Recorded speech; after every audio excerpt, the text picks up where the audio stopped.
Kisah nyata horor pesugihan pemilik bengkel motor di Kediri tumbal ayam jago hitam di tengah hutan.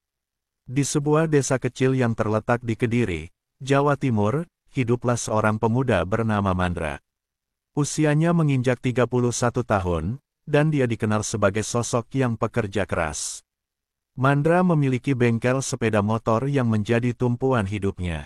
Bengkel itu didirikan dengan segala usaha dan kerja kerasnya, berawal dari mimpi sederhana untuk memiliki bisnis sendiri. Mandra adalah tipe orang yang tak kenal lelah. Dia sering terlihat bekerja dari pagi hingga malam, mengutak-atik mesin-mesin sepeda motor, memperbaiki kendaraan pelanggan, dan merawat peralatannya dengan penuh perhatian. Pelanggannya pun merasa puas, dan bengkelnya sempat ramai, melayani puluhan pelanggan setiap hari. Suara mesin yang berdengung dan aroma oli yang khas menjadi bagian dari kehidupannya sehari-hari.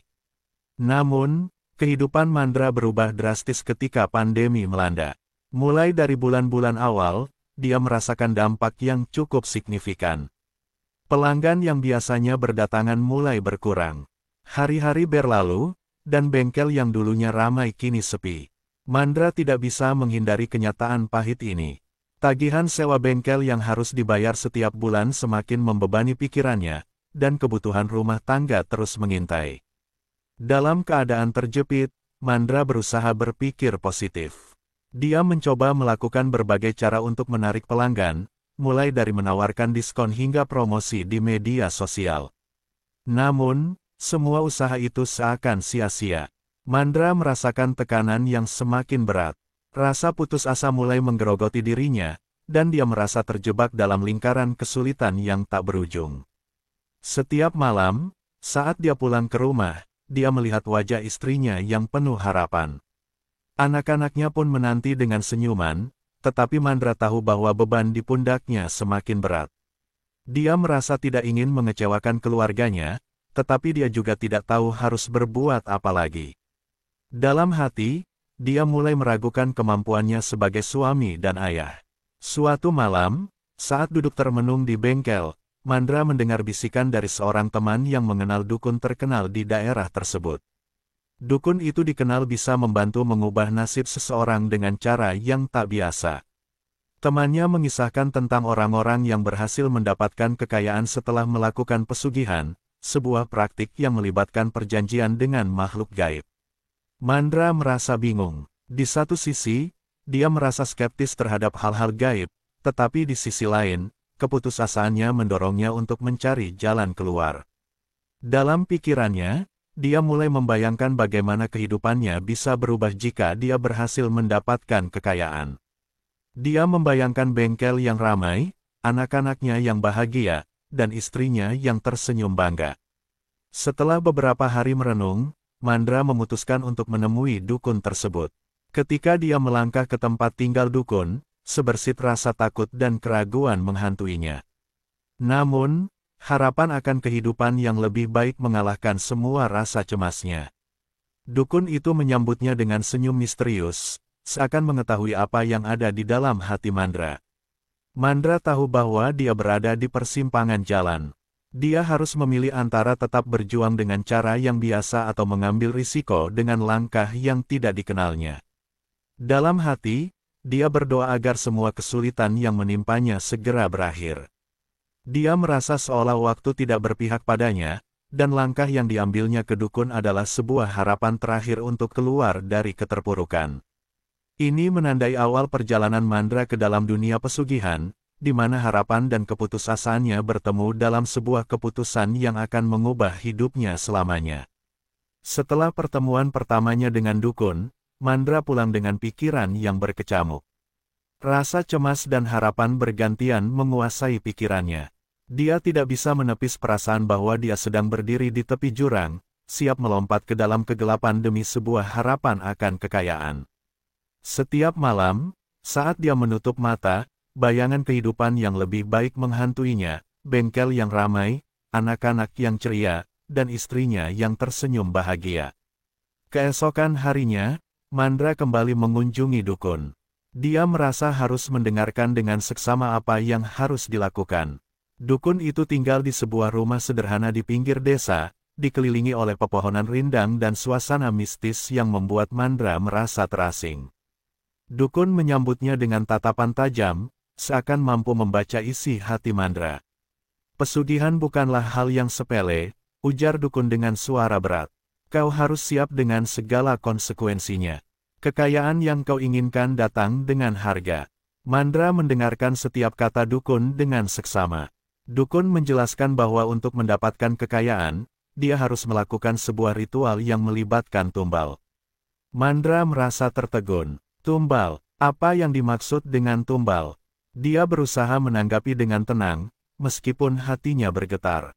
Dukun menjelaskan bahwa tumbal bisa berupa sesuatu yang berharga, dan dalam kasus ini, dia diminta untuk mempersembahkan seekor ayam jago hitam.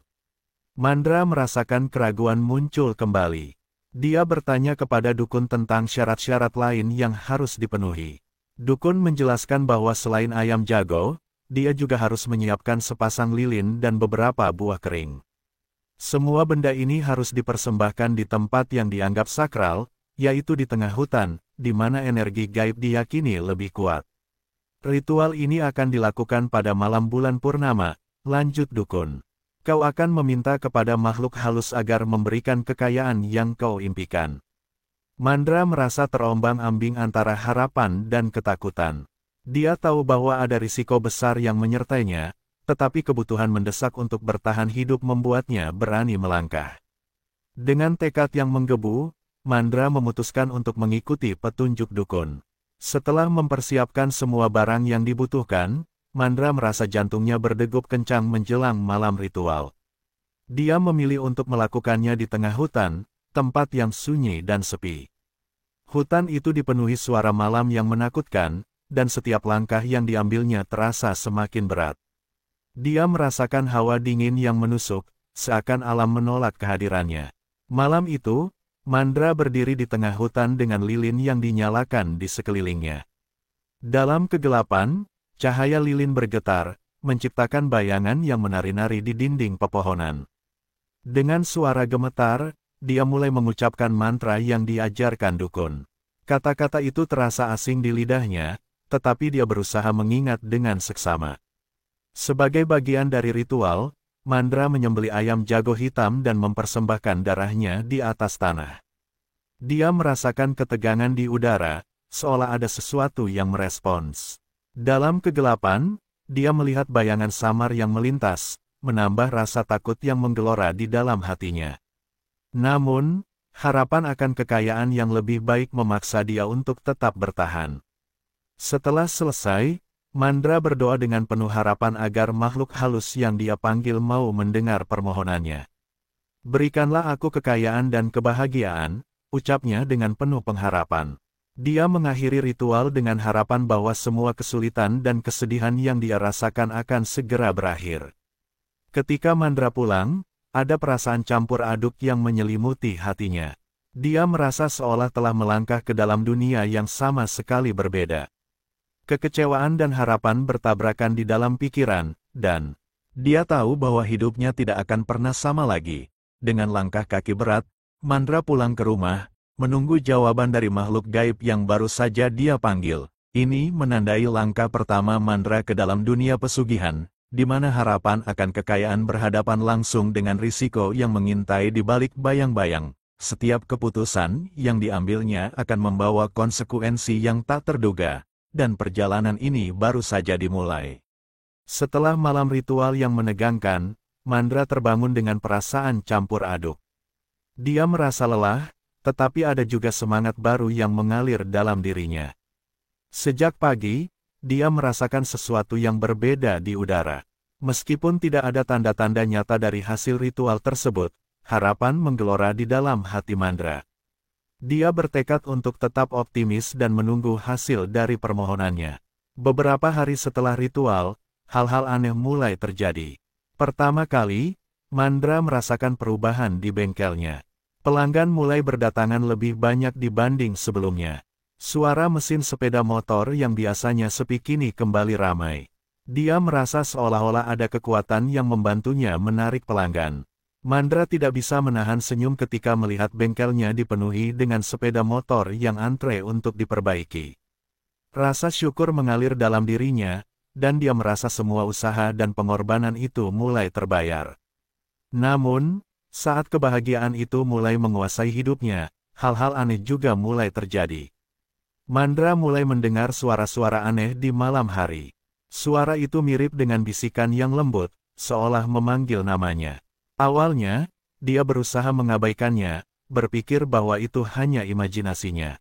Namun, suara itu semakin sering terdengar, terutama saat malam menjelang. Mandra merasa ketakutan, tetapi pada saat yang sama, dia merasa terikat dengan keberuntungan yang datang bersamanya. Di samping itu, dia mulai melihat bayangan-bayangan misterius di sudut matanya. Saat bekerja di bengkel, dia sering merasa ada sesuatu yang memperhatikannya, tetapi ketika dia menoleh, tidak ada siapa-siapa. Ketidaknyamanan ini membuatnya semakin gelisah.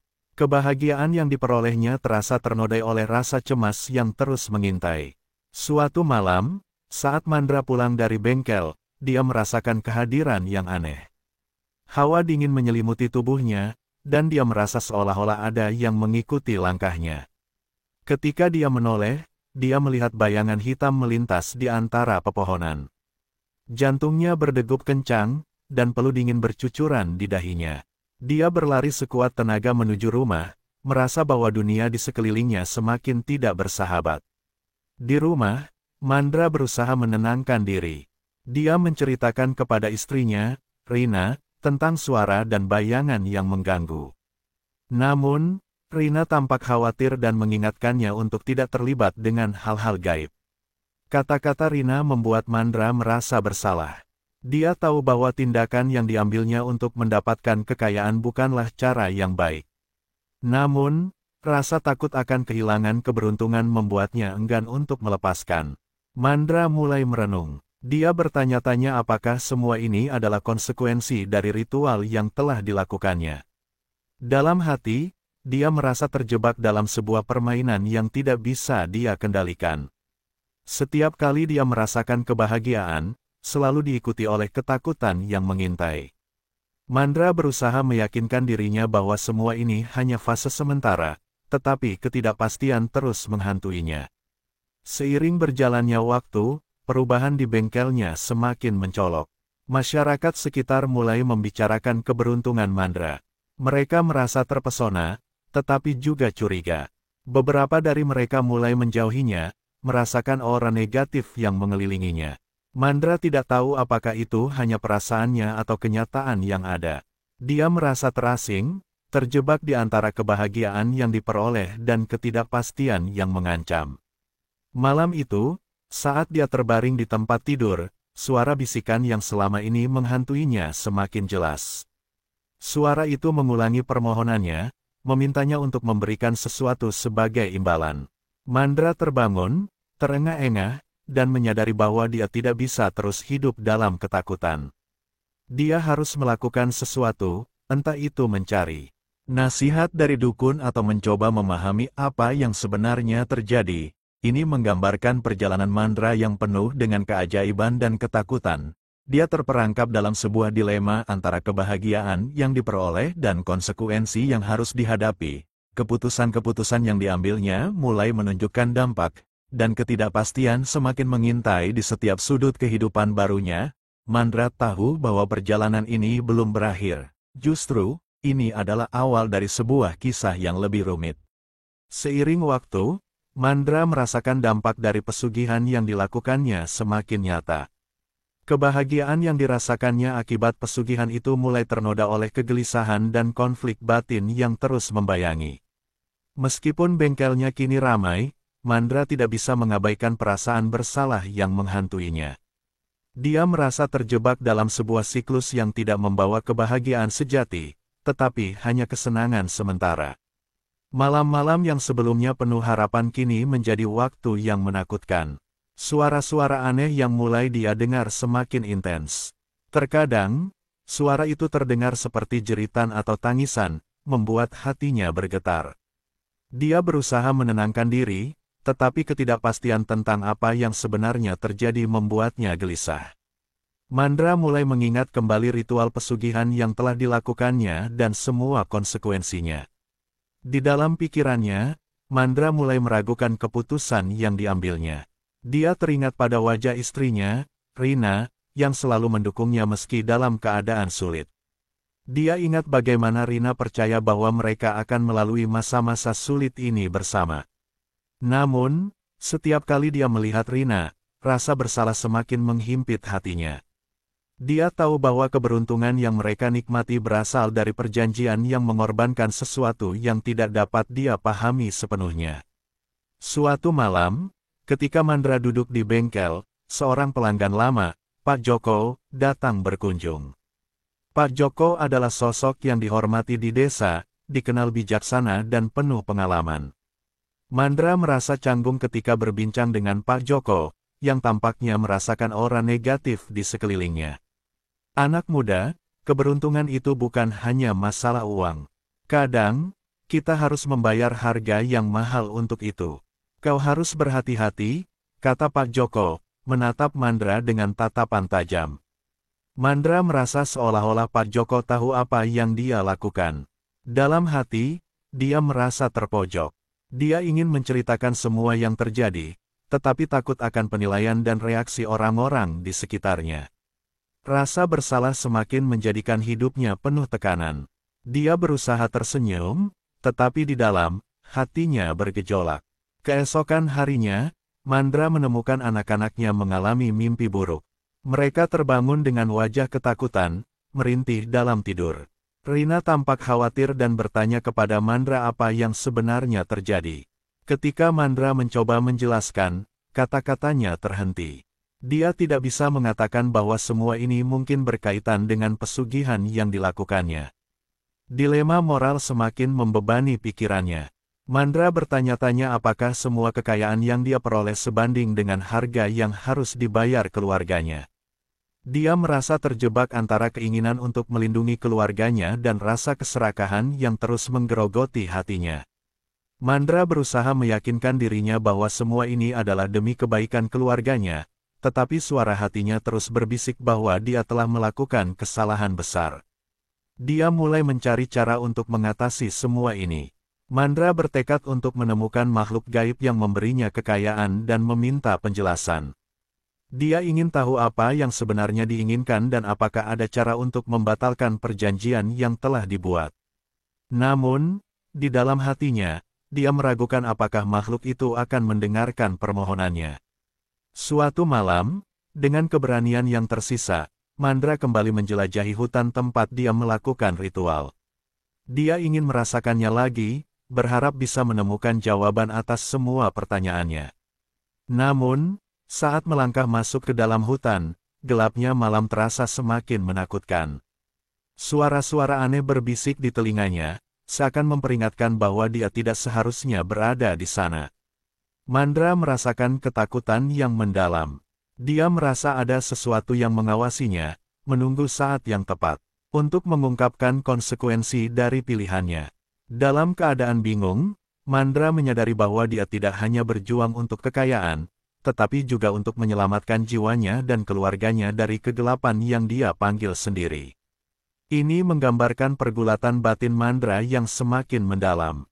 Dia terjebak dalam dilema moral, antara keinginan untuk mendapatkan kekayaan dan tanggung jawab terhadap keluarganya. Ketakutan dan penyesalan mulai mengisi pikirannya, menandai bahwa jalan yang dipilihnya mungkin tidak semudah yang dia bayangkan. Saat konflik batin ini semakin intens, Mandra tahu bahwa dia harus segera mengambil keputusan, apakah dia akan terus terjebak dalam dunia pesugihan atau berusaha mencari jalan keluar sebelum semuanya terlambat. Seiring berjalannya waktu, kehidupan Mandra yang dipenuhi dengan keberuntungan mulai terasa tidak stabil.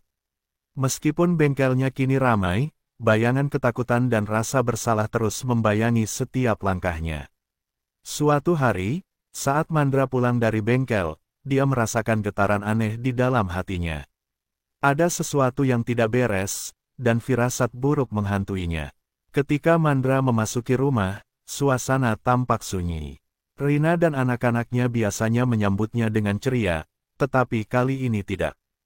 Dia memanggil nama mereka, tetapi tidak ada jawaban. Dalam hatinya, rasa cemas mulai menggelora. Dia mencari ke seluruh rumah, tetapi tidak menemukan jejak mereka. Mandra mulai merasa panik, dan saat itu juga, ingatan akan ritual pesugihan yang dilakukannya kembali menghantuinya. Apakah semua ini ada hubungannya dengan apa yang telah dia lakukan?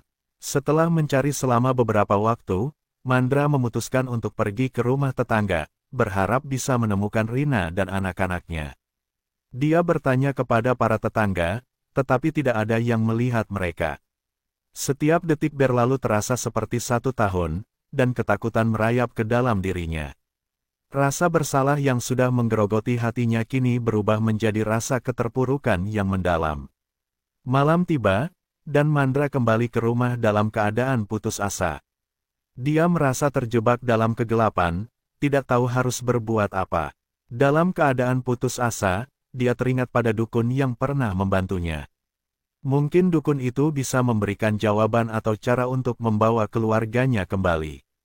Namun, saat Mandra mempertimbangkan untuk kembali ke dukun, suara-suara aneh yang pernah dia dengar mulai kembali menghantuinya. Malam itu, Mandra terjaga dari tidurnya mendengar suara tangisan yang lirih. Dia bangkit dari tempat tidur dan mengikuti suara itu keluar rumah. Dengan hati berdebar, dia melangkah menuju hutan. Hawa dingin menyelimuti tubuhnya, dan jantungnya berdegup kencang. Suara tangisan itu semakin jelas, seolah-olah memanggil namanya. Ketika Mandra tiba di tempat ritual, suasana terasa lebih angker dari sebelumnya. Dia melihat bayangan gelap berkeliaran di antara pepohonan. Dalam kegelapan, dia merasakan kehadiran sesuatu yang mengintimidasi. Dia berusaha memanggil makhluk gaib yang pernah dia panggil sebelumnya, berharap bisa mendapatkan jawaban. Namun, alih-alih mendapatkan kejelasan, bayangan itu semakin mendekat, dan Mandra mulai merasa ketakutan yang tak tertahankan. "Kembalikan keluargaku," teriak Mandra dengan penuh harapan. "Apa yang kau inginkan dariku?" Namun, suara yang dia dengar bukanlah suara yang diharapkannya. Suara itu berbisik, "Kau telah mengambil sesuatu yang tidak seharusnya kau miliki. Sekarang, bayar harganya." Mandra merasa putus asa. Dia menyadari bahwa setiap tindakan memiliki konsekuensi. Rasa bersalah dan ketidakberdayaan merasuki jiwanya. Dalam keputusasaannya, dia berdoa agar diberikan kesempatan untuk memperbaiki kesalahannya. Dia ingin mengakhiri semua ini, tetapi rasa takut akan kehilangan keluarganya semakin membuatnya terpuruk. Keesokan harinya, Mandra kembali ke desa dengan harapan menemukan keluarganya. Dia bertanya kepada setiap orang yang ditemuinya, tetapi tidak ada yang bisa memberikan informasi. Masyarakat desa mulai menjauh darinya, merasa terpengaruh oleh aura negatif yang semakin kuat. Mereka mulai mencurigai Mandra, dan bisikan-bisikan tentang pesugihan yang dilakukannya mulai beredar. Di dalam hatinya, Mandra menyadari bahwa dia tidak hanya kehilangan keluarganya, tetapi juga kehilangan tempatnya di tengah masyarakat. Dia merasa terasing, terjebak dalam kesedihan dan penyesalan. Dalam keputusasaan, dia mencari cara untuk membatalkan pesugihan yang telah dilakukannya. Namun, di balik semua itu, dia merasa bahwa waktu semakin menipis, dan dia tidak tahu apakah dia masih bisa menemukan keluarganya. Ini menggambarkan momen kritis dalam kehidupan Mandra, di mana dia menghadapi konsekuensi dari tindakan yang telah diambilnya. Kehilangan yang dialaminya bukan hanya fisik, tetapi juga emosional dan sosial. Dalam pencarian untuk menemukan keluarganya, Mandra dihadapkan pada kenyataan pahit bahwa setiap keputusan memiliki harga yang harus dibayar. Ketidakpastian dan ketakutan mengintai di setiap langkahnya, membuatnya semakin terpuruk dalam kegelapan yang dia ciptakan sendiri. Kehidupan Mandra semakin suram setelah kehilangan yang tak terduga. Setiap hari berlalu, dan rasa penyesalan semakin membebani pikirannya. Dia merasa terasing dari orang-orang di sekitarnya, dan bisikan-bisikan tentang pesugihan yang dilakukannya semakin keras terdengar di telinganya. Masyarakat desa mulai menjauh, menganggapnya sebagai sosok yang membawa sial. Mandra merasa seperti hantu yang berkeliaran di tempat yang dulunya merupakan rumahnya. Suatu malam, saat Mandra duduk di bangku bengkel yang sepi, dia melihat keluar jendela. Hujan turun deras, menciptakan nuansa melankolis yang menyelimuti hatinya. Dia mengenang kembali saat-saat bahagia bersama Rina dan anak-anaknya. Dalam ingatannya, tawa ceria mereka selalu menghiasi suasana rumah. Tetapi sekarang, semua itu tampak jauh dan tak terjangkau. Dalam keadaan putus asa, Mandra memutuskan untuk kembali menemui dukun. Dia berharap bisa mendapatkan pencerahan atau bahkan cara untuk membatalkan perjanjian yang telah dibuat. Dengan langkah berat, Mandra menuju rumah dukun di pinggir desa. Hujan masih mengguyur, dan setiap tetesnya terasa semakin berat di hatinya. Dia merasa seolah dunia menjeratnya dalam kesedihan yang tak berujung. Ketika Mandra tiba di rumah dukun, suasana di dalamnya terasa tegang. Dukun menyambutnya dengan tatapan serius. "Kau kembali, Mandra. Apa yang kau inginkan?" tanyanya, suaranya dalam dan penuh makna. Mandra dengan penuh penyesalan menceritakan tentang keluarganya yang hilang dan rasa bersalah yang terus menggerogoti dirinya. "Aku ingin memperbaiki semuanya. Bagaimana caranya untuk membatalkan perjanjian ini?" tanyanya dengan suara gemetar. Dukun menghela napas panjang. "Setiap perjanjian memiliki konsekuensi. Apa yang kau ambil harus dibayar. Kau telah menginginkan kekayaan, tetapi kekayaan itu datang dengan harga yang sangat mahal. Apakah kau siap untuk membayarnya?" Mandra merasa jantungnya berdegup kencang. Dia tahu bahwa dia telah melakukan kesalahan besar, tetapi tidak ada cara untuk kembali. Dalam hatinya, dia merasa terjebak. "Apa yang harus aku lakukan? Aku tidak bisa hidup tanpa keluargaku," ucapnya, air mata mengalir di pipinya. Dukun menjelaskan bahwa untuk membatalkan perjanjian, Mandra harus melakukan ritual lain yang lebih berat. Dia harus mengorbankan sesuatu yang sangat berharga bagi dirinya, sesuatu yang akan menguji seberapa besar pengorbanan yang siap dia lakukan.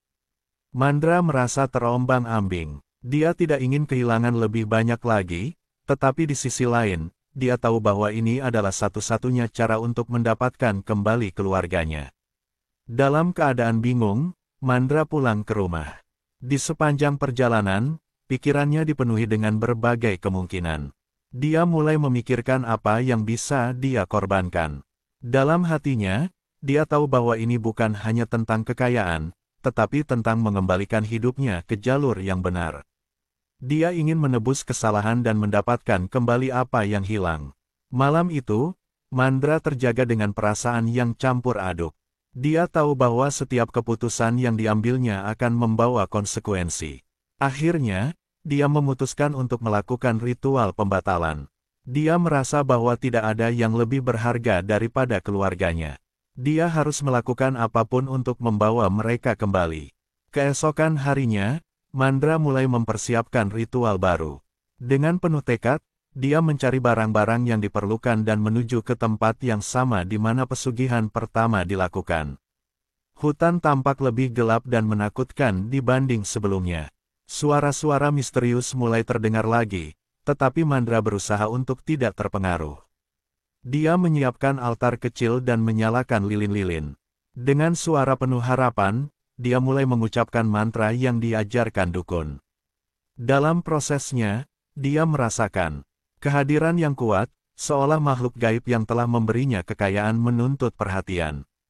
Mandra berdoa dengan sepenuh hati agar keluarganya kembali dan dia bisa menebus kesalahannya.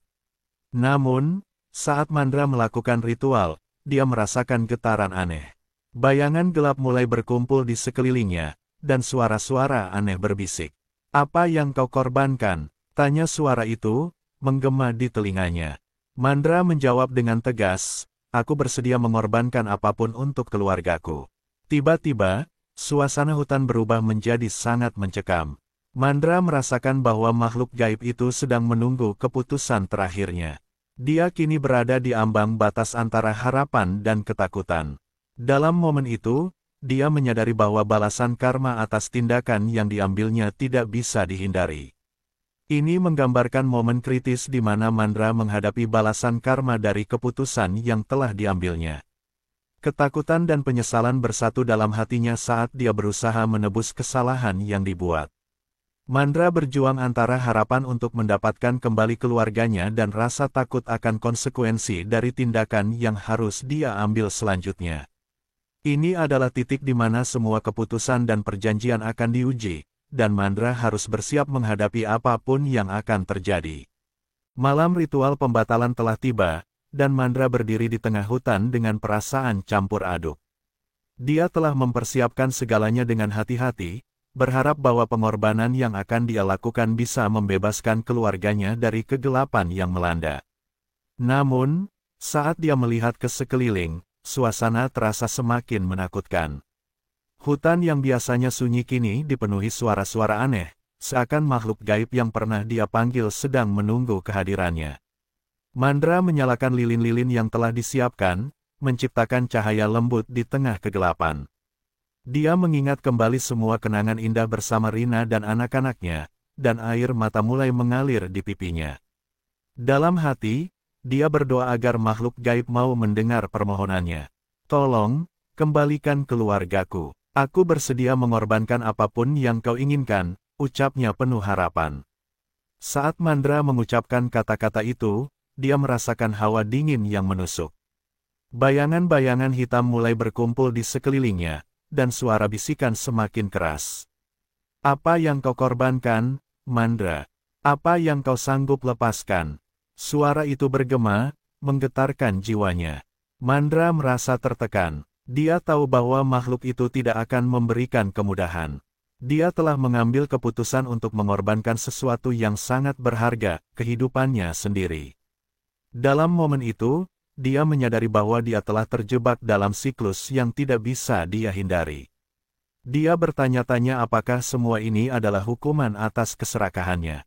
Dengan hati yang berat, Mandra melanjutkan ritual. Dia mulai mengucapkan mantra yang diajarkan dukun, tetapi kali ini, suaranya terasa lebih lemah. Aku mengorbankan jiwaku untuk keluargaku.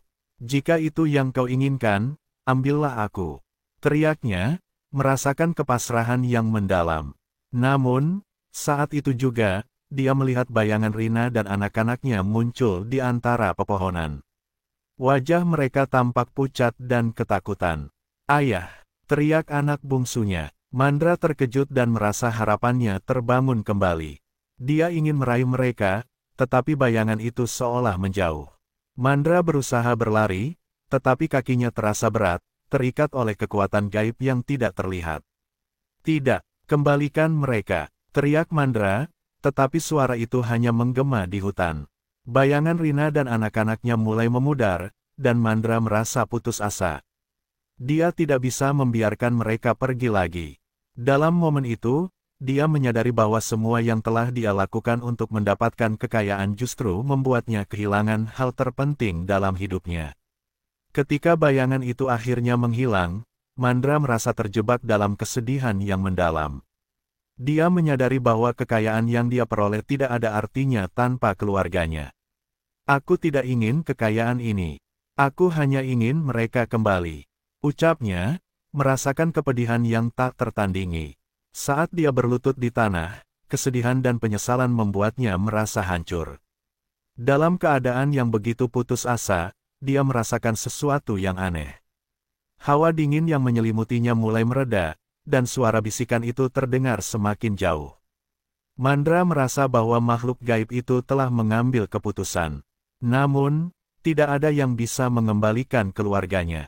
Dalam momen terakhir, Mandra berdoa agar mereka mendapatkan kedamaian, meskipun dia sendiri terjebak dalam kekosongan. Dia berjanji dalam hati untuk tidak akan pernah mengulangi kesalahan yang sama, tetapi semua itu sudah terlambat. Keesokan harinya, Mandra kembali ke desa dengan perasaan hampa. Dia merasa seolah-olah dirinya adalah bayangan dari orang yang dulu. Masyarakat desa melihatnya dengan tatapan penuh rasa iba dan ketakutan. Mereka tahu bahwa Mandra telah melakukan sesuatu yang sangat salah, dan kini dia harus menanggung konsekuensinya. Kehidupan Mandra selamanya berubah. Dia kehilangan keluarganya, dan kekayaan yang didapatnya hanya menjadi beban yang tidak bisa ditanggung. Setiap kali dia melihat bengkel yang ramai, ingatan akan Rina dan anak-anaknya menghantuinya. Dia terjebak dalam kesedihan dan penyesalan, tidak tahu apakah dia masih bisa menemukan jalan kembali ke kehidupan yang baik, Akhir cerita ini menggambarkan bagaimana tindakan Mandra untuk mencari kekayaan justru mengantarnya pada kehilangan yang menyedihkan. Dia menyadari bahwa tidak ada yang lebih berharga daripada keluarga dan bahwa setiap keputusan memiliki konsekuensi yang harus ditanggung. Dalam pencarian akan kekayaan, Mandra kehilangan segalanya, dan kini dia harus hidup dengan rasa penyesalan yang tak terhapuskan. Kehidupannya menjadi pengingat bagi semua orang bahwa kekayaan yang diperoleh dengan cara yang salah akan membawa petaka dan kehilangan yang lebih besar.